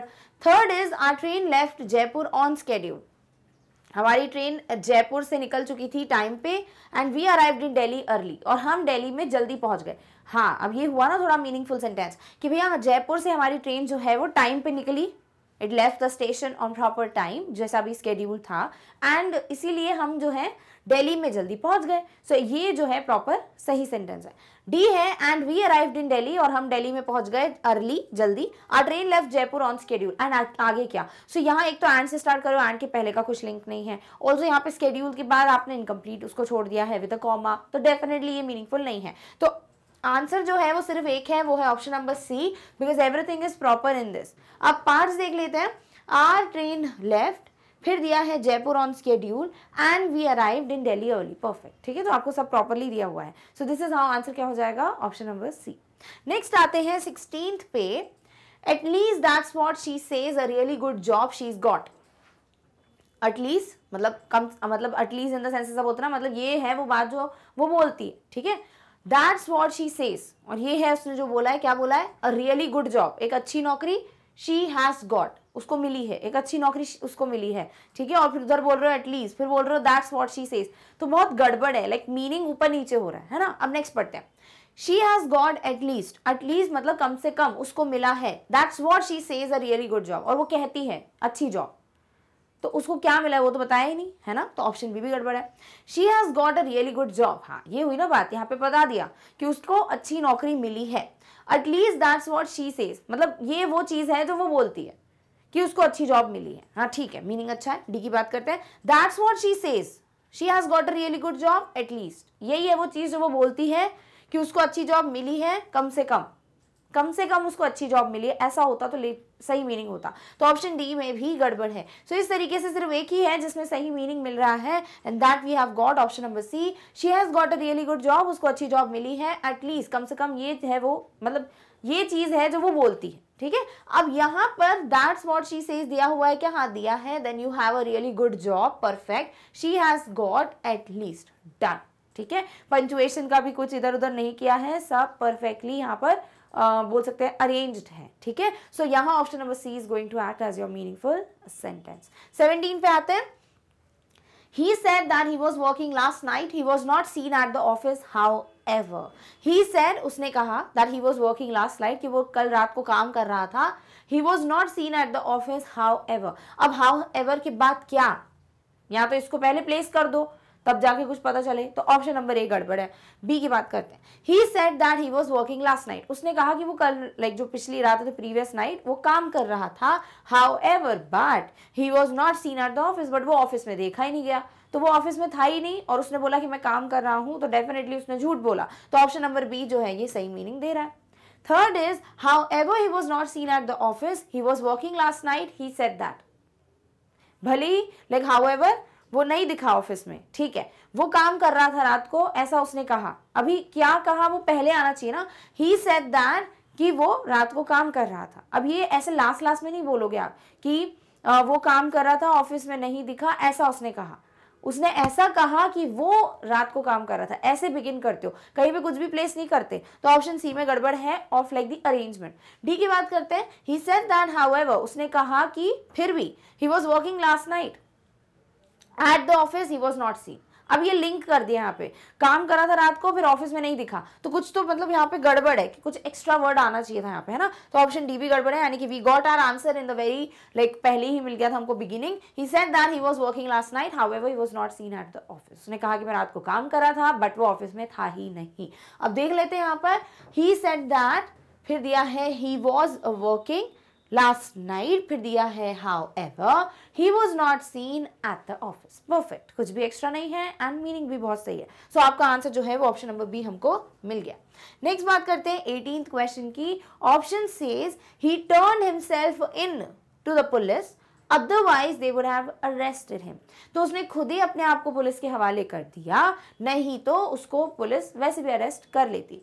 The police otherwise he turned arrested him himself into they would have। फिर गड़बड़ है, क्या क्या दिया हुआ है, द पुलिस अदरवाइज, फिर दिया है ही टर्न्ड अरेस्टेड, फिर दिया इन हिमसेल्फ, फिर इन दे वुड हैव, तो कुछ भी है, मतलब मीनिंग भी नहीं निकल रहा है ना। तो ऑप्शन बी गड़बड़ है। सी पढ़ते हैं। दे वुड हैव अरेस्टेड हिम, वो लोग उसको अरेस्ट कर लेते। ही turned himself into the police, वो पुलिस के हवाले उसने खुद ही कर लिया। अदरवाइज, अब अदरवाइज क्या, तो आगे कुछ भी नहीं दिया, तो इसलिए ये भी इनकम्प्लीट है। D himself into he turned the police, खुद ही के अंदर उसने पुलिस को टर्न कर दिया। Otherwise they would have arrested him, ये भी कुछ गड़बड़ है, राइट। तो इसीलिए ऑप्शन नंबर जो ए है वही आपका परफेक्ट मीनिंग दे रहा था। He turn himself into the police, otherwise they would have arrested him. So आपका यहाँ पर देख लो पार्ट सब कुछ है कि नहीं, ही टर्न्ड है, हिमसेल्फ इनटू है, then you have the police, otherwise, then you have they would have, और यहाँ पर है अरेस्टेड हिम। तो सब कुछ परफेक्ट है, कुछ भी एक्स्ट्रा नहीं है। सो आपका आंसर क्या हो जाता है, option number A. Done, okay. Next आते हैं 19th पे। The option says first I will tomorrow early morning go to morning walk. सबसे पहले आई विल टुमारो, कल मैं, अर्ली मॉर्निंग, सुबह सुबह, फिर गो टू मॉर्निंग वॉक। तो मतलब कुछ गड़बड़ है ना, मतलब गो टू मॉर्निंग वॉक में जाऊंगा मॉर्निंग वॉक पे, अर्ली मॉर्निंग में ऐसा बोलते तो समझ भी आता। तो ऑप्शन ए गड़बड़ है। बी पढ़ते हैं, टुमारो अर्ली मॉर्निंग, कल जल्दी सुबह, मतलब बिल्कुल सुबह सुबह। First I will go to morning walk, सबसे पहले मैं मॉर्निंग वॉक के लिए जाऊंगा। ठीक है, ओके, अच्छा लग रहा है पढ़ने में, तो इसको रखते हैं। थर्ड पढ़ते हैं, tomorrow first I will early morning, सबसे पहले कल मैं सुबह सुबह, फिर दिया है go to morning walk. I will early morning what आना चाहिए ना आगे, अर्ली मॉर्निंग के लिए कुछ तो, like tomorrow first I will early morning go to walk, नहीं morning walk, I will go to morning walk in early morning, ऐसा करके भी होता तो शायद हम थोड़ा कर लेते एक्सेप्ट, तो ये भी गड़बड़ है। Tomorrow walk early morning, first I will go to morning, tomorrow walk, पहले कल वॉक, अर्ली मॉर्निंग, फिर first I will go to morning, go to morning क्या होता है, तो ऑप्शन नंबर डी भी गड़बड़ है। तो आंसर हो गया भैया ऑप्शन बी, जो हमको सही लगा भी था। अब टैली करो फटाफट से, टुमारो अलग से दिया है, yes, early morning is given अलग से, then you have first I will, then you have go to morning and last में वॉक। तो ऑप्शन नंबर डी जो है वो आपका आंसर है। ठीक है, तो लग कितना सिंपल से रहा है वो, अगर हम ध्यान से देखें तो सेंटेंस, बट वही कितना ज्यादा कंफ्यूज कर दे यहाँ पे, क्या अर्ली मॉर्निंग, क्या एक तो दो बार मॉर्निंग है, तो वो भी थोड़ा कंफ्यूजिंग हो जाता है। So just read it, you should read it allowed, जोर से पढ़ो जब घर पे प्रैक्टिस कर रहे हो, तो इससे आपकी ना अच्छे से हैबिट हो जाएगी to understand it. Obviously exam में जोर जोर से पढ़ना नहीं है, बट फिर आप ना माइंड में ही पढ़ने लगते हो, and you can hear your voice without even using the words, and this is really something जो काम करता है। सो वही चीज है कि अपनी आदत डाल दो कि आप पढ़ना कोशिश करो, थोड़ा अभी जल्दी जल्दी, मतलब खुद ही पढ़ा करो जोर जोर से, ताकि आपको समझ आए कि हाँ इस तरीके से हमको मीनिंग सुनाई देना चाहिए। सेकेंडली, फिर जैसे ही आपकी आदत हो जाती है, मीनिंग समझ आने लगता है, देन बिना पढ़े उसको ऐसे आपको मन में रीड करना है, so that you don't face the problem while you are giving your exam. Clear, okay.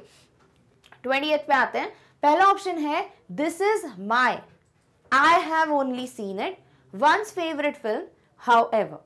अभी सब कुछ गड़बड़ है। सबसे पहले बोल रहे हो दिस इज माई, ये मेरी, फिर लिखा है आई हैव ओनली सीन, पहले आप माई बोल रहे हो, फिर आप आई भी यूज कर रहे हो, तो एक साथ प्लेस नहीं करोगे, है ना, कुछ यहाँ पर गड़बड़ है। You can't just change the structure of the sentence. हमको पता है that you have a subject, then you use the verb, ताकि आप बता देते हो कि लाइक कब कब बात हो रही है, कंटिन्यू हो रहा है कि नहीं, प्रेजेंट है, पास्ट है, फ्यूचर है, ये सारी चीज़ों से पता चल जाती है। ऑल्सो सिंगुलर प्लूरल वाला कोई कॉन्सेप्ट तो नहीं है जो ब्रेक हो रहा है, ये सब चीज़ें भी आप उससे समझ पाते हो। तो यहाँ आप माई और फिर आई एक साथ यूज नहीं करेंगे, this is not looking good. तो ऑप्शन ए तो गड़बड़ है। बी पढ़ते हैं, I have only seen it once, मैंने उसको सिर्फ एक बार देखा है, फिर बोल रहे हो this is my favourite film, ये मेरी फेवरेट फिल्म है, फिर बोल रहे हो हाउ एवर, कॉमा। अब इधर पे आपने वापस से क्या किया है, इसको गड़बड़ कर दिया। एक तो उसको आप इनकम्प्लीट छोड़ रहे हो, नंबर 1। नंबर 2, आप पहले बोल रहे हो मैंने उसको एक ही बार देखा, फिर आप बोल रहे हो ये मेरी फेवरेट फिल्म है, तो दो अलग अलग चीजें आप एक साथ मिक्स कर रहे हो, तो ये भी रॉन्ग ऑप्शन होगा। थर्ड पढ़ते हैं, this is my favourite film, ये मेरी फेवरेट फिल्म है, हाउ एवर, बट मैंने उसको सिर्फ एक ही बार देखा है। लेकिन है तो ये मेरी सबसे पसंदीदा फिल्म, फेवरेट फिल्म, बट मैंने एक ही बार देखा है।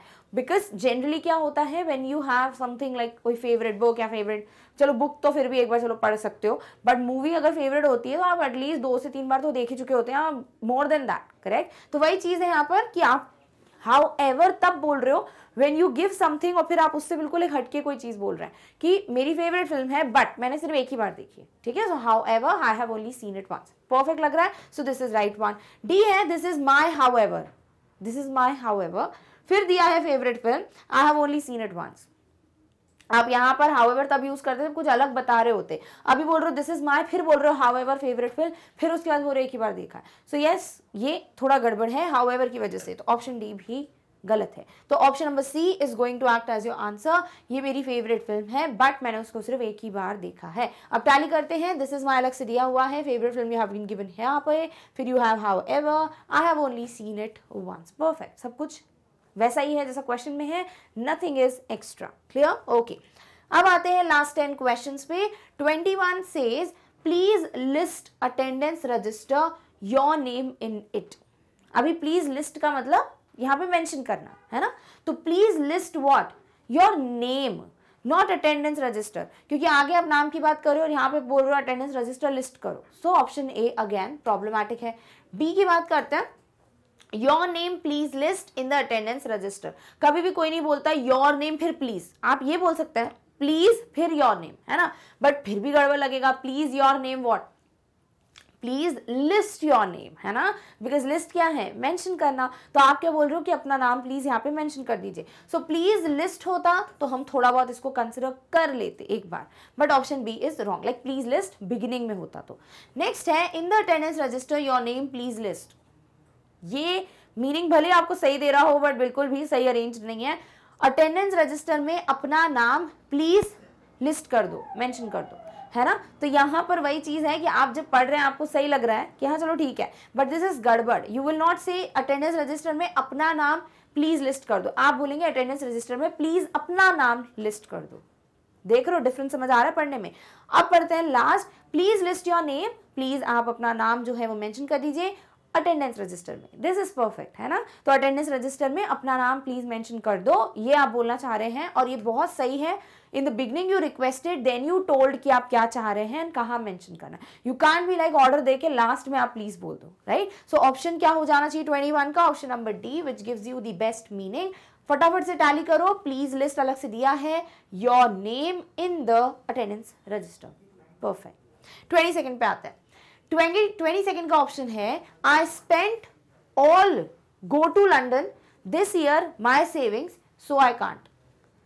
क्या स्पेंड किया, ऑल गो टू लंडन कुछ अजीब ही लग रहा है, like what you will spend all go to London. I spent savings की बात होती तो समझ आता कि भाई जितना मैंने सेव किया था सब खर्च कर दिया, और फिर I can't go to London ऐसा होना चाहिए था, फिर मैं लंदन नहीं जा सकता। तो मीनिंग तो मिल गया, हमको क्या चाहिए, तो ऑप्शन ए हटा दो, बी की बात करते हैं। I spent all my savings, मैंने जो कुछ भी सेव किया था सब खर्च कर दिया, so I can't go to London this year, इसीलिए मैं इस साल लंदन नहीं जा पाऊंगा। परफेक्ट, सही है कि भैया सेविंग्स ही खर्च कर दी, पैसे ही नहीं है तो टिकट्स कहाँ से आएंगी, वहाँ रहने का जो भी होटल वगैरह का स्टे वगैरह होगा वो कहाँ से करूंगा मैनेज, इसीलिए मैं लंदन नहीं जा रहा। सो this is the right one, because हमको सही मीनिंग मिल रहा है। थर्ड पढ़ते हैं, गो टू लंदन, लंदन जाओ, सो आई कांट दिस ईयर, तो मैं इस ईयर नहीं, आई स्पेंट ऑल माई सेविंग्स, गड़बड़ है। आई पहले बोल रहे हो सो आई कांट दिस, फिर बोलो स्पेंट ऑल माई सेविंग्स, सो ये अगेन बहुत ज्यादा हॉच पॉच हो रहा है, ऑप्शन सी भी गड़बड़ है। So I can't, I spent all my savings, go to London this year. So I can't what? Like, so I can't के पहले रीजन आना चाहिए था, है ना। आप बोल रहे हो इसीलिए मैं नहीं, किस लिए, वो पहले मेंशन करोगे ना, पहले थोड़ी बोल दोगे इसलिए नहीं और फिर बताओगे reason. So option number D गड़बड़ है, यानी सिर्फ ऑप्शन बी है जिसमें परफेक्ट मीनिंग आ रहा है। नाउ टैली कर लेते हैं, I spent all my savings so I can't go to London और दिस ईयर, डन। सो आपका आंसर क्या हो जाना चाहिए, option number B. Alright, okay, चलो 23rd पे मूव करते हैं। Option says but I don't have the money, I really need vacation and I don't have the time. पर मेरे पास पैसे नहीं है, मुझे वेकेशन की जरूरत है और मेरे पास टाइम नहीं है, ठीक है। अब देखो यहां बोल रहे हो but I don't have the money, पर मेरे पास पैसे नहीं है। बट आप ऐसी कोई भी चीज जब बोलते हो कि but I don't have this या बट दिस एंड दैट या पर ऐसा, तो आप उसके पहले कुछ बोलोगे ना कि भाई ऐसा ऐसा चाहिए, पर नहीं हो सकता, but this can't happen, right. So इसीलिए यहाँ पर ऑप्शन ए में स्टार्टिंग में आपने इनकम्प्लीट छोड़ा हुआ है, कुछ मेंशन नहीं है, तब आप जाके बट से सपोर्ट कर सकते थे। सो दिस इज हाउ ये इनकम्प्लीट है। सेकंड की बात करते हैं, and I don't have the time, again you are saying and I don't have the time, इसके पहले क्या लाइक और मेरे पास समय नहीं है, but in the beginning what, right. So and I don't have the time, I really need vacation but I don't have the money, गड़बड़, तो ये भी गलत है। थर्ड, आई रियली नीड वेकेशन, मुझे छुट्टियों की जरूरत है या मुझे वेकेशन पे जाने की जरूरत है या मुझे हॉलीडे की जरूरत है, but I don't have the money, पर मेरे पास पैसे नहीं है, and I don't have the time, और मेरे पास समय भी नहीं है। हाँ अभी सही लग रहा है ना, बट आप तब बोल रहे हो जब आपने पहले अपना बता दिया कि भैया मुझे वेकेशन की जरूरत है पर मेरे पास पैसे नहीं है, ऑब्वियसली फिर वेकेशन पे कैसे जाओगे। ऑल्सो एक और चीज है, and I don't have the time, but मेरे पास समय भी नहीं है, तो है ही नहीं, दोनों ही चीजें नहीं है, पैसा समय दोनों चाहिए फॉर द वेकेशन, तो ऑप्शन नंबर सी बिल्कुल सही है। डी, आई रियली नीड वेकेशन, मुझे वेकेशन की जरूरत है, and I don't have the time but I don't have the money. अब ये देखो यहाँ पे सब गड़बड़ हो गया। सबसे पहली बात तो and I don't have the time तब बोलते जब यहाँ पे कुछ और भी होता कि भैया ये भी नहीं है मेरे पास, सो ये यहाँ पर आ जाएगा। बट आप तब बोलेंगे जब आप प्रीवियसली वो बता रहे हो कि आप चाहते क्या हो, सो मुझे वेकेशन की जरूरत है पर मेरे पास पैसे नहीं है एंड समय नहीं है, ये परफेक्ट है। तो ऑप्शन डी भी गड़बड़ है, आंसर आपका ऑप्शन नंबर सी आपको मिल गया है, तो इजी। ऑलराइट, टैली करते हैं, आई really need vacation but I don't have the money and I don't have the time. Done. Perfect. All right. Okay. 24th है I want to lose weight yet I eat unhealthy food daily. मुझे अपना weight lose करना है but yet फिर भी I eat unhealthy food daily. मैं रोज unhealthy खाता हूँ. ठीक है. सो ऑप्शन ए यहाँ सही मीनिंग दे रहा है कि वेट लूज करना है बट रोज अनहेल्दी खाते तो वेट लूज कैसे होगा. Second, I want to unhealthy food lose weight yet I eat daily. I want to unhealthy food lose weight तो कुछ भी है. I want to what unhealthy है ना. तो ऑप्शन बी गड़बड़ है. Yet I eat I want to lose weight. Yet I eat तब बोलोगे जब पहले आप इसके कुछ रीजन दो है ना. फिर भी लाइक मैं खाता हूँ पर क्या फिर भी के पहले क्या what is the reason नहीं खाना चाहिए है ना. तो ऑप्शन नंबर सी भी गड़बड़ है. D daily I want to unhealthy food. I want to unhealthy food कुछ नहीं होता. I want to eat होता है ना. So daily I want to eat होता तो शायद हम आगे पढ़ते भी बट ये खुद ब खुद एक गलत सेंटेंस हो गया. सो आंसर आपका ऑप्शन ए में ही था and you got the answer. अब टैली करते हैं. I want to lose weight, फिर दिया है yet I eat unhealthy food और फिर daily. Done. Perfect. Next is what an exciting movie it was. What it was movie and exciting. It was what movie and exciting या what movie it was and exciting. पढ़ते से ही समझ आ रहा है बोलना क्या चाह रहे हैं कि मतलब एक एक्सक्लेमेशन. एक तो देखो यहाँ एक्सक्लेमेटरी मार्क है तो पक्का अपन को ऐसे सरप्राइज या शॉक या सैडनेस या कुछ भी तो तरीके का इमोशन बताना है ना. सो यहाँ दिया हुआ है मूवी के बारे में. सो डेफिनेटली मूवी होगी एक्साइटिंग तभी हम बोल रहे होंगे. तो it could be like what और फिर N exciting movie it was. Correct. बहुत आसानी से दिख रहा है यहाँ पे. फिर भी ऑप्शंस पढ़ लेते हैं. What an exciting movie it was. Perfect कि क्या मस्त मूवी थी, एक्साइटिंग मूवी है ना. सो ऑप्शन ए सही है. बी है what it was movie an exciting. What it was वो क्या था, फिर बोल रहे हो मूवी, फिर बोल रहे हो एन एक्साइटिंग. तो सब कुछ गड़बड़ है ना. और यहाँ पर एक्सक्लेमेशन लगाकर फिर कोई मीनिंग भी नहीं आ रहा because you are like what it was. तो क्वेश्चन टाइप का आ रहा है, इंटेंस इमोशन नहीं समझ आ रहा है इधर. तो ऑप्शन यहाँ पर क्वेश्चन मार्क के साथ होता हम पढ़ लेते उसको बट नहीं पढ़ने का है बिकॉज देखो एक्सक्लेमेटरी मार्क है और यहाँ कोई इमोशन नहीं है. तो ऑप्शन बी गड़बड़ है. Third, it was what movie an exciting. वो क्या था, मूवी एन एक्साइटिंग. अगेन यहाँ क्वेश्चन पूछ रहे हो, एक्सक्लेमेशन वाला कुछ है ही नहीं पॉइंट. तो ऑप्शन सी भी गड़बड़ है. डी की बात करता है. What movie it was an exciting. क्या मूवी थी वो एक्साइटिंग. क्या मूवी थी वो एक्साइटिंग. कुछ गड़बड़ है ना. तो ऑप्शन डी भी गड़बड़ है यानी ऑप्शन ए ही आपका सही आंसर था जहां एक्सक्लेमेशन का जो एक इमोशन है वो भी कन्वे हो रहा है, साथ ही साथ आप यहाँ पे इसको अच्छे से प्लेस भी कर पा रहे हो. Like what an exciting movie it was. वाह क्या मस्त मूवी थी. ऐसे. क्लियर. ओके. 26 पे आते हैं. If you stay home not enjoy the celebration I think you would I don't mind. अगर तुम घर में रुकते हो, not enjoy the celebration, celebration enjoy नहीं करते हो, आई थिंक मुझे लगता है, तुम, फिर मुझे I would not mind like मुझे कोई फर्क नहीं पड़ेगा. मुझे लगता है तुम, फिर बोल रहे हो मुझे कोई फर्क नहीं पड़ेगा. तो ये बहुत ज्यादा ही हो गया है ना. तो ऑप्शन ए गड़बड़ है. आई थिंक मुझे लगता है, यू वुड तुम, फिर बोल रहे हो आई डोंट माइंड. अरे आई थिंक कि तुम आगे तो उसके बारे में बोलो तो यू से रिलेटेड. मुझे लगता है तुम, फिर लग रहा है मुझे, लाइक मैं सोच रहा हूं या मुझे कोई फर्क नहीं पड़ेगा. तो ये भी प्रॉपर नहीं है. थर्ड है I think you would not enjoy the celebration. मुझे लगता है कि तुम सेलिब्रेशन एंजॉय नहीं करोगे. आई don't mind if you stay home. और मुझे कोई फर्क नहीं पड़ेगा अगर तुम घर पे रहो. ठीक है, सही है कि मुझे लगता है कि तुम सेलिब्रेशन एंजॉय नहीं करोगे, इसीलिए तुम अगर घर पे भी रुक जाओ तो मुझे कोई फर्क नहीं पड़ेगा. सारे मीनिंग मिल गए. तो ऑप्शन सी सही है. आई डोंट माइंड मुझे कोई फर्क नहीं पड़ेगा. मुझे लगता है you would if you stay home not enjoy the celebration. I don't mind ठीक है, मुझे कोई फर्क नहीं पड़ता. I think okay you would कि तुम, फिर लिख रहे हो इफ यू स्टे होम कि तुम अगर घर पे रहो. तो ये क्या हो रहा है ना. तो अगेन डी गड़बड़ है यानी ऑप्शन नंबर सी ही आपका सही आंसर है. टैली कर लेते हैं. आई थिंक यू वुड, फिर दिया हुआ है नॉट एंजॉय द सेलिब्रेशन, फिर you have I don't mind and then you have if you stay home. Clear. Okay. 27. But he responded they spoke to in English him in Hindi. उसने respond किया, उन्होंने उससे English में बात की और फिर him in Hindi. What is him in Hindi. कुछ भी अजीब मीनिंग आ रहा ना, तो ये भी गड़बड़ है. B is they spoke to in English, they spoke to whom नहीं बताया है. दे स्पोक टू हिम होता जो कि दिया भी हुआ है यहाँ पे तो हम कंसिडर करते. तो यहीं पे गड़बड़ है. थर्ड पे आते हैं. दे स्पोक टू हिम, उन्होंने उससे बात की, but he responded in English, पर उसने इंग्लिश में रिस्पॉन्ड किया इन हिंदी. भाई इंग्लिश पर उसने इंग्लिश में किया तो मतलब क्या, पर किसी चीज से रिलेटेड होना चाहिए था ना. तो ये है कि दे स्पोक टू हिम और फिर इन हिंदी होता कि हिंदी में बात की पर उसने इंग्लिश में जवाब दिया तो भी हम कंसिडर करते. तो ऑप्शन सी भी गड़बड़ है. They spoke to him in English, उन्होंने उससे इंग्लिश में बात की but he responded in Hindi, पर उसने हिंदी में रिप्लाई दिया।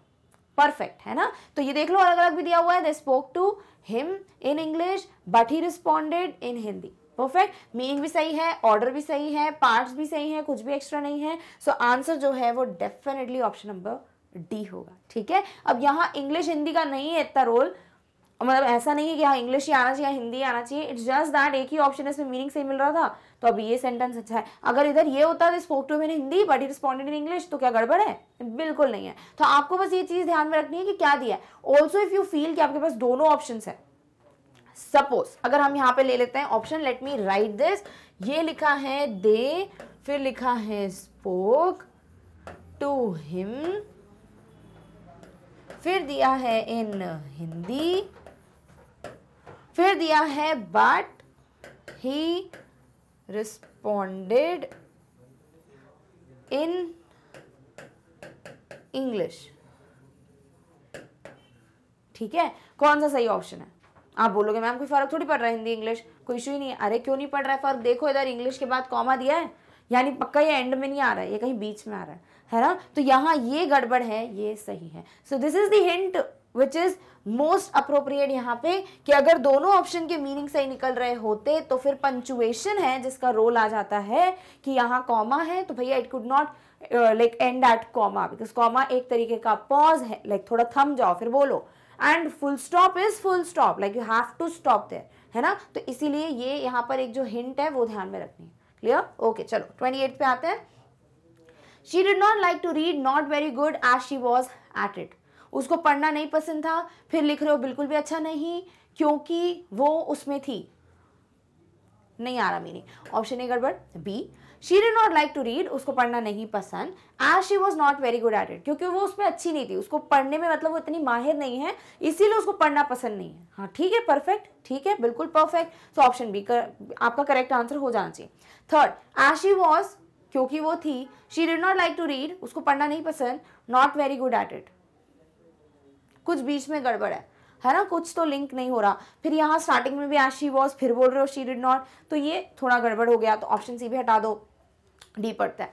Not very good at it, she did not like to read as she was, वो इतनी अच्छी नहीं है उस पर, उसको पढ़ना नहीं पसंद, एज शी वॉज, क्योंकि वो, व्हाट क्योंकि वो, आगे क्या कुछ नहीं बताया, तो ये भी इनकम्प्लीट है। तो आंसर ऑप्शन नंबर बी है, उसको पढ़ना नहीं पसंद क्योंकि वो उसमें अच्छी नहीं थी। क्लियर? ओके, चलो आते हैं लास्ट सेकंड क्वेश्चन पे। 29, I have never been to Doha, visited Dubai, nor have I. मैं कभी दोहा नहीं गई हूँ, फिर लिखा है विजिटेड दुबई, और फिर लिखा है नॉर हैव आई। तो नॉर हैव आई क्या, कहीं तो कुछ भी लिंक कर दिया। दोहा नहीं गए, चलो ठीक है, वहां तक सही लग रहा है। फिर विजिटेड दुबई अकेला है, फिर बोल रहे हो नॉर हैव आई, तो दिस इज रॉन्ग। तो ऑप्शन ए गड़बड़। B, I have never visited Dubai, मैंने कभी दुबई नहीं गई हूँ, nor I have been to Doha, और ना ही मैं दोहा गई हूँ। परफेक्ट, पहले आपने एक नेगेटिव दिया नेवर, फिर आपने बोला नॉर, तो ये अच्छा भी लग रहा है। सो मैं दुबई नहीं गई हूँ और ना ही मैं दोहा गई हूँ। परफेक्ट। थर्ड, बीन टू दोहा मतलब दोहा गई हूँ, आई हैव नेवर विजिटेड दुबई, मैं कभी दुबई नहीं गई हूँ, नॉर हैव आई, अगेन यहाँ पे इनकम्प्लीट है, नॉर हैव आई व्हाट, तो ऑप्शन सी गड़बड़। विजिटेड दुबई, दुबई गई थी, nor have I been to Doha, ना ही मैं दोहा गई हूँ, ना ही नहीं बोल सकते क्योंकि विजिटेड के इधर नेगेटिव नहीं है, कुछ तो होता ना नेगेटिव, तब तो नॉर बोलोगे। और ये रहा I have never, again incomplete, what I have never.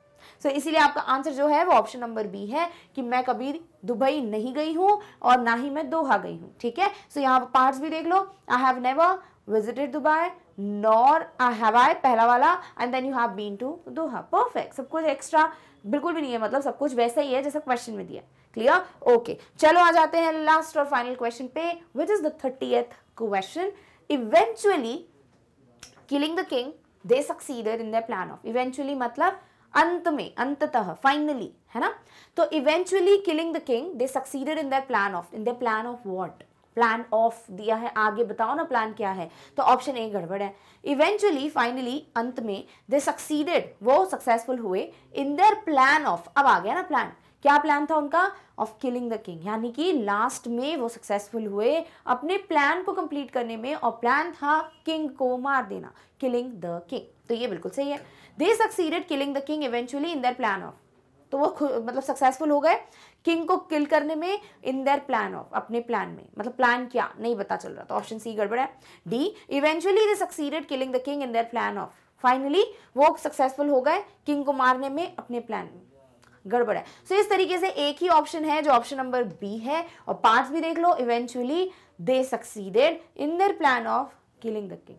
Perfect. तो आपके पास ऑप्शन बी में सारे 5 भी हैं और बिल्कुल मीनिंग भी मिल गया। सो इस तरीके से we are done with 30 MCQs of the topic jumbled words, या कह लीजिए सेंटेंस रीअरेंजमेंट, या कह लो कुछ भी like jumbled arrangement of jumbled sentences, ठीक है। सो कुछ भी आप टॉपिक दे दीजिए, बट डेफिनेटली यही है जो आपको आता है जम्बल्ड वर्ड्स के अंदर, दैट इज सेंटेंस का rearrangement. Now this is something जो आप कॉमन सेंस पे ज्यादा निर्भर करके कर सकते हो मार्क, बट ऑल्सो कुछ ऐसी चीजें हैं जैसे पंचुएशन या कुछ मीनिंग या कुछ ग्रामेटिकल रूल्स, जिन पे बेस्ड भी आप कोई एरर फाइंड आउट कर सकते हो, स्पॉट कर सकते हो, and you can get the right answer. I hope अभी थोड़ा जो बेसिक्स हैं वो क्लियर हो गए हैं, that what exactly we need to do और how do we need to prepare for the topic jumbled words. Clear? So we are done with the discussion of the topic, but there is one more important thing, और वो ये है कि आप जैसे ये video देख रहे हो, इसी तरीके से अगर आपको और भी चीजें एक्सप्लोर करनी है, आपको और भी सब्जेक्ट्स के ओलंपियाड की प्रिपरेशन करनी है, या फिर आप किसी भी चीज की प्रिपरेशन करना चाहते हो फ्रॉम द वीडियोस जो पूरे मैग्नेट ब्रेन्स पे फ्री ऑफ कॉस्ट अवेलेबल हैं, then which is the best method that you can opt, ताकि आप कम टाइम इन्वेस्ट कर सारे वीडियोस अच्छे से, मतलब आपको जल्दी मिल जाए वीडियोस, है ना, सो that you can explore them. तो बेस्ट क्या होता है ना मेथड, आप वेबसाइट विजिट कीजिए। फॉर दिस मैं आपको कुछ स्टेप्स बताऊंगी, जस्ट अंडरस्टैंड, एंड इन्हीं स्टेप्स को फॉलो करके आप कोई भी सब्जेक्ट का कोई भी वीडियो जो है वो एक्सेस कर सकते हो। So what you have to do is, for visiting the website just go to Google, type magnetbrains.com। जैसे ही वेबसाइट ओपन करते हो ना, ये जो पेज है वो डिस्प्ले होता है। अब इस पेज पे आपको सर्च बार भी मिलता है, so you can definitely search the respective course and class, but also आपके पास सारी चीजें जो है वो एक प्रॉपर अरेंज्ड मीडियम में मिलती हैं। Now you have different options. CBSE English medium, यानी अगर आप CBSE के स्टूडेंट हैं और आप इंग्लिश मीडियम के होंगे ऑब्वियसली, तो आपको जो भी सब्जेक्ट्स या जो भी क्लासेस हैं, कोई भी क्लास हो फ्रॉम किंडरगार्टन टू क्लास 12, या कोई भी आप, अभी हम बात करेंगे कॉम्पिटिटिव वगैरह की, कुछ भी पढ़ना चाहते हो that is your school related, definitely click करो and you will get all the details. जैसे क्लिक करते हो आपके सामने क्लासेस आएंगी, you will get the subjects पे क्लिक करोगे, you get the respective topic पे क्लिक करोगे, यू गेट द वीडियो। तो क्लिक करते हो और कुछ सेकंड्स में आपको वीडियो मिल जाता है। Similarly, if you want to prepare for NTSC, then definitely click on it, see the list of subjects and you get the topics and study from it. Also, आप olympiad पे भी click करेंगे तो ऐसा ही आप सारे सब्जेक्ट्स और topics देख पाएंगे, जो अभी मैं पूरा अच्छे से डेमोन्स्ट्रेट करूंगी स्पेसिफिकली ओलंपियाड्स के लिए। नेक्स्ट यू हैव CBSE और state boards Hindi medium. Also I know that there are so many students जो हिंदी मीडियम को बिलोंग करते हैं, जो डिफरेंट स्टेट बोर्ड्स को बिलोंग करते हैं, they are not belonging to CBSE. It does not mean कि आपको हम वीडियोस नहीं प्रोवाइड करेंगे, right? So we are there for every student out there. So आपके लिए हिंदी मीडियम, स्टेट बोर्ड सभी के वीडियोस अवेलेबल हैं। Whatever you want to study you can just click on it to get the details, ठीक है। चलो अब एक डेमो देखते हैं। आप अगर ओलंपियाड का कोई सपोज टॉपिक पढ़ना चाहते हो, क्या करोगे ना, क्लिक करो ओलंपियाड पे, आपके सामने ओलंपियाड के सारे सब्जेक्ट्स का देखो प्रॉपर फोल्डर है, आपको ऐसे ढूंढना नहीं पड़ता, you get everything, even you get the detail of the teacher, ठीक है। So what you have to do is just click on whatever you want to study. If you want to study IEO, click on it. If you want to go through कोई maths olympiad का topic, just click on it to get the list of topics.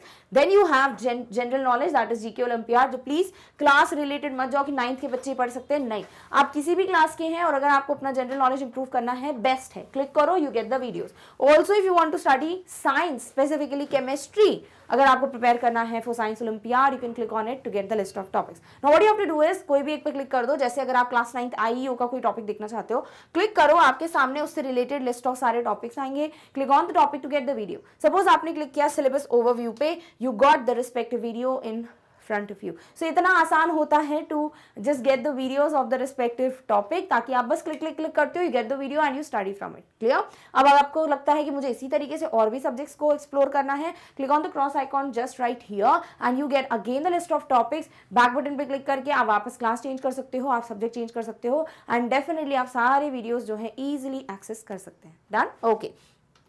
Now let's discuss the timetable or the schedule for all the Olympiad videos. Now see, consistency is the key. Definitely regularity maintain करना बहुत बहुत ज़रूरी होता है whenever you are working on something or you are preparing for something, है ना. तो वही चीज़ है कि हम भी चाहते हैं कि हम आपको एक प्रॉपर टाइम टेबल ही दें ताकि आप उसको फॉलो करो and you don't miss out any videos. So what you have to do is every Monday, Tuesday, Wednesday you have to set your reminders कि ठीक सुबह 10 बजे आपको इंग्लिश ओलंपियाड के वीडियोस, ठीक 1 बजे मैथमेटिक्स ओलंपियाड के वीडियोस, 4 बजे नेशनल साइंस ओलंपियाड एंड 7 बजे यू गेट जीके ओलंपियाड के videos. So this is how 10 से 7 तक आपके पास एक प्रॉपर टाइम टेबल है. प्लीज फॉलो करो इसको while you watch the videos. Also this is something that you should follow at your home while you are preparing for some other topic. So इस तरीके से आप dedicatedly अगर पढ़ेंगे इन सब चीजों को, you will see the results. Clear? Okay.